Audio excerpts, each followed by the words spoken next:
right. Hey, Lauren, welcome. I'm so thrilled for you to join me today and to share with our viewers what it is that you do. I'm particularly interested in your line of work because it has this automatic connotation in everyone's mind, I think. But I'm going to let you explain what you do. And please, if you, while you're explaining that, let us know how you came to that. How did you get into that field of work, and maybe what your history looks like, even if it's outside the natural health world?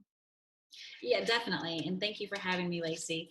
I was not expecting to be a hypnotist in any way. I didn't grow up with hypnotists. I wasn't exposed to hypnosis. I just came into it through some books that I was reading because after corporate America, I got into real estate. And so, in both venues, I was finding easy success, but I wasn't fulfilled. Hmm. So when I had my own business being a realtor, I really fell into that rabbit hole of personal development and all of those books because I'm so open-minded. I was reading books by psychics, books by neuroscientists, and both spectrums seem to bring up that word hypnosis, which has really been stigmatized, Hmm. because I've grown up in this southern region of the Bible Belt. And so I was talking to my mom, who's a retired nurse, and she said, well, it sounds interesting. Why don't you look into it? Mhm. And there's really no school. Anybody could call themselves a hypnotist, and that's not scary. If you're not Oh, good, you're not going to stay in business. And right. truthfully, we all already are doing hypnosis with each other without any trainings or certifications. Huh. So, of course, I did training and did that about 8 years ago. And I spend a lot of money every month on training because there's so many different techniques that I find are so effective. And Mhm. if I can find that super subtle thing that's going to work for one person, then it's worth the investment. And I'm just so curious. I need to know how this would work, how this simple bedtime story is making this effective change in people. And I really still don't know. No one knows. We don't understand the mind, which No, is okay. We don't need to understand it in order to interact with it in this like right? play language. And maybe even manipulate it a little bit. I like that a lot. Yeah, exactly. Well, to entice it, Yeah. because we all have a story. And if you are not living at your optimum state, health, happiness, prosperity, then that story that you are using in your subconscious is just outdated. It's not working.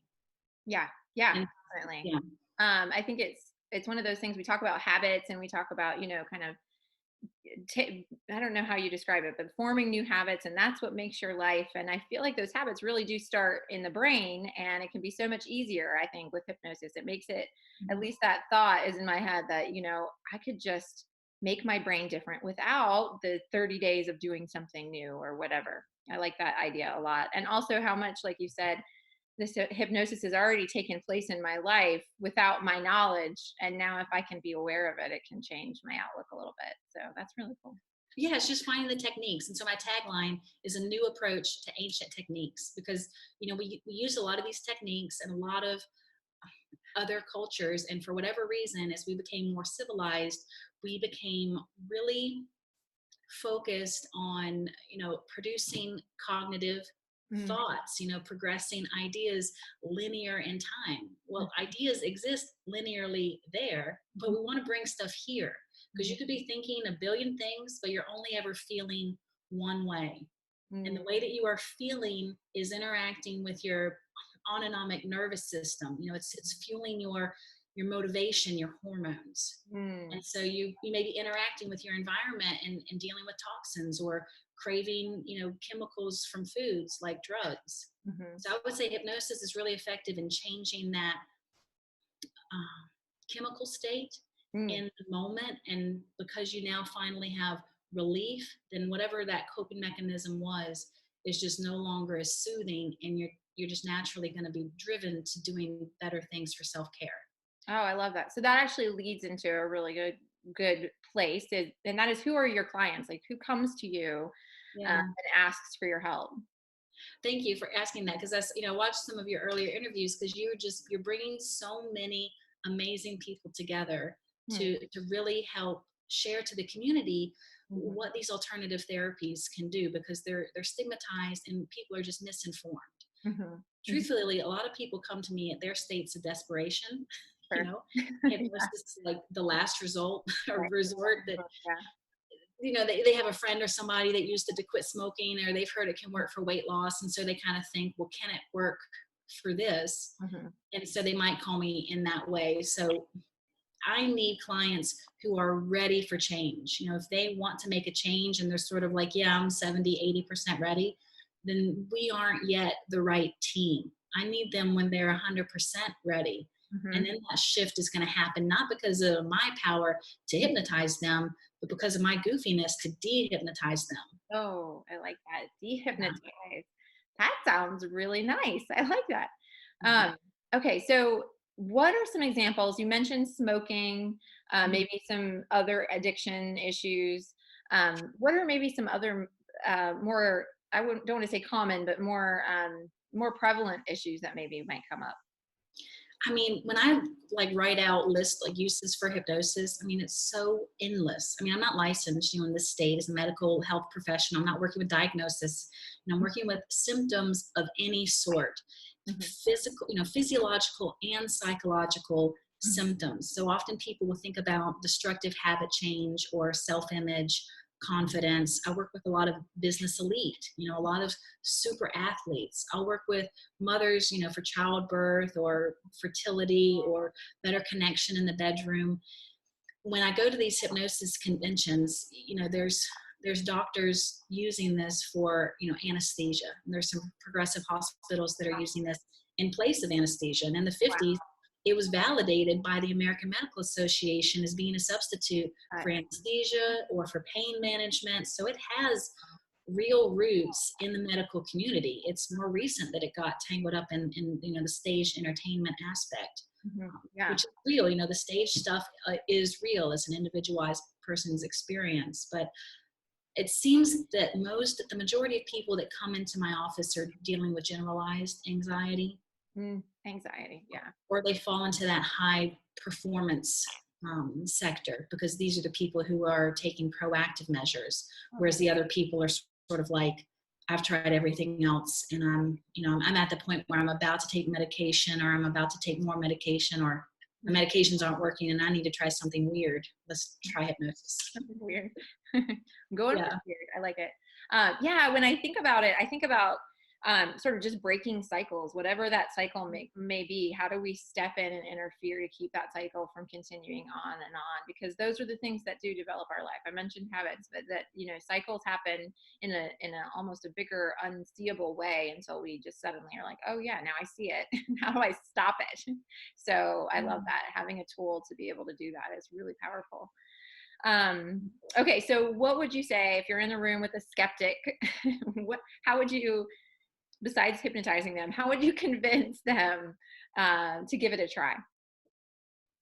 Well, there's, a lot of little party favor things that I can do, Mhm. like give me your hand, look at your hand. And as you look at your hand, you're becoming sleepy, and people just naturally respond to that because you've thrown them off.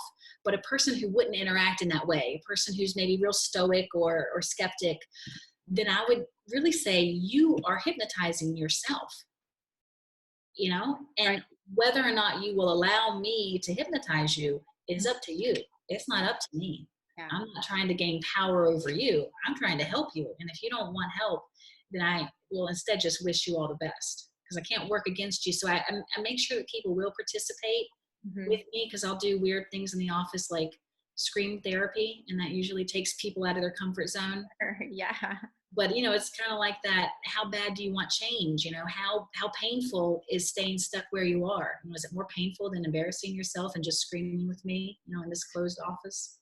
Mhm. Okay, so traditionally, when you have a client that comes in and do you have a sort of consult visit with them, and then it moves into setting up how routinely they come in, and what does that sort of process look like with you? I used to in the beginning. I would do like a consult, and I would do some demos, here's what hypnosis is like, so that they would be more comfortable. And then I'd have them come back in later and we'd do their customized session. But then I started feeling bad about making people come back twice. So, so I instead started, and maybe it was because I had more experience or more presence and power to be with people, and to help hear from them what it is that they're saying, through their subconscious language, so I can just say it back in the hypnotic state. So then I started doing, the first session with them. And then if they wanted any follow-up sessions, we might do 3 or 4 more sessions. Mhm. But for a really long time, I was really noticing that unless we're doing a coaching model, we're not going to need to work together for months because you're just going to get results. Yeah. And Wow. I have some clients that I've worked with, for a long relationship, and it's pretty ironic because these people come in and both of us are sort of like, well, what are we going to work on? There's not really anything. That's awesome. They're just succeeding. They just feel good, and then I just help keep them on that good flying state. Oh, I love that. Well, so that's actually very interesting because I'm noticing that as sort of a common denominator of this in the natural world, and not that there isn't a lot of preventative and continual work that you should do, but it's totally different of a, oh well, you need to see me for a checkup every 6 months kind of thing. It's like, Mhm. let's deal with this. Let's give you the tools and help you to take your health into your own hands, and then like a bird, you can fly away, right? So it's really beautiful to hear that people kind of have this healing power within, and our job is just to extrapolate that. Yeah, well said. I think too that like the group atmosphere is a good maintenancing, Okay, to be yeah. supported by like-minded people. Hmm. Not So that that's another option is you do some group hypnosis, excuse me. I will do group hypnosis, Okay. and in the group environment, that's more getting people together so that they can support themselves. Okay. Okay. Because then it's more about daily lifestyle. Sure. If hypnosis has changed the mindset, what are you doing for, diet, exercise, sleep, self-care? And people want to learn these other techniques, these little tiny hacks, right? We're all trying to maximize and be more effective. So they want to learn what other people are doing. So I think that's best in the group atmosphere because I'm going to only have my answers, my routine, and that works for me. Yes. So cool. I love that. Okay, that's beautiful. Um, okay, so actually, I'm just gonna end it here. I want to hear. I'm totally intrigued and want to know a lot more. But I'm gonna see you on Sunday. Anyone else who is interested, come and see us on Sunday. It's gonna be a wonderful group. I can't wait. And I did want to just shout out because before I even started, I was talking to Lauren about how I used a little bit of hypnosis during one of my childbirths, and it was by far the best childbirth ever. So if you're pregnant or thinking about it, then you should definitely go see Lauren and she can help you with that. But lastly, what is one thing that you do, Lauren, on a regular basis that's simple and just helps you keep feeling your best? So I have a lot of engineers in my family, and so I have a real passion for science. And the further I get into hypnosis, the further like esoteric I become, and my language follows that suit. So I try to keep things really in the here and now. But my daily go-to is kind of like interacting with plants, and I have a pet.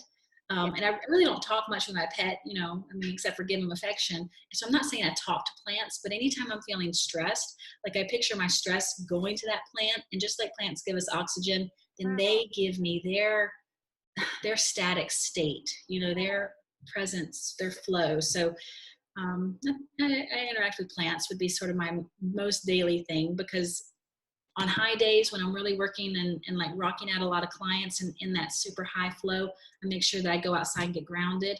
And on low days when I need more pickup, like there's always going to be a plant around that I could Mhm. take a breath from. Oh, I love that. That's really nice. And you should see the room I'm in right now is literally, they're kind of taking over my house. So I'm totally with you on that. Plants I are, love it. Yeah, you've got that beautiful window. It's so yeah, nice. no, it's lined with plants all the way around this room. So Mhm. I'm with you for sure. Plants are helpful. All right. Well, thank you so much, Lauren. I'm so excited. Thank you for being on the call. I hope that people are so excited about learning about hypnosis now. I think it's just, it's totally undervalued. I think it needs to come and be at the forefront. So very I cool. love to talk about it. Yeah, so thank you for giving me this chance to talk about it and to work with you. Yeah, and for those of you who can join us live on Sunday, she will be presenting for us. So I'm really looking forward to see what she pulls out of her hat for that. So Oh man. no Okay, I'll pun be excited too. all Yeah. right. Well, thank you so much. Have a great day. Thanks, Lacey.